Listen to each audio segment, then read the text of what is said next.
Është arrestuar në Britaninë e Madhe Lawrence Lala, një personazh i njohur i botës së krimit, i shpallur në kërkim për vrasje. Në kuadër të operacionit ndërkombëtar The Wanted, si rezultati i shkëmbimit të informacionit ndërmjet Interpol Tiranës dhe Interpol Manchester, 48 vjeçari do të ekstradohet në Shqipëri. Ai ishte shpallur në kërkim ndërkombëtar për një sër veprash penale të rënda, mes të cilave spikat akuza për vrasje me motive gjakmarrje.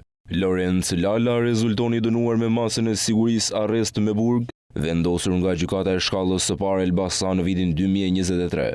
Dosja në fjalë është tashmë në duart e prokurorisë së posaçme kundër korrupsionit dhe krimit të organizuar, çka dëshmon për rëndësinë dhe ndërlikimin e këtij rasti.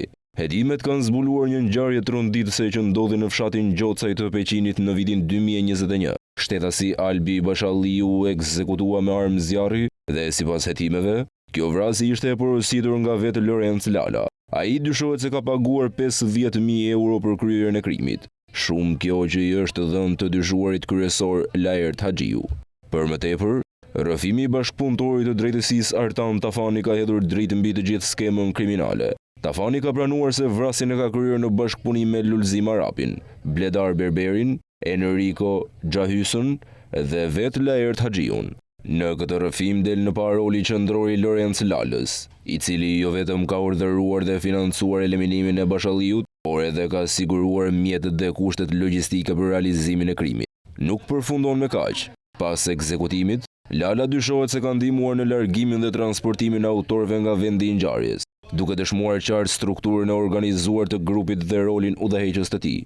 Arrestimi i tij jashtë kufive është një tjetër dëshmi se bashkëpunimi ndërkombëtar në luftën kundër krimit po jep rezultat. Lawrence Lala pritet të ekstradohet së shpejti në Shqipëri, ku do të përballet me drejtësinë për veprat e rënda për të cilat akuzohet.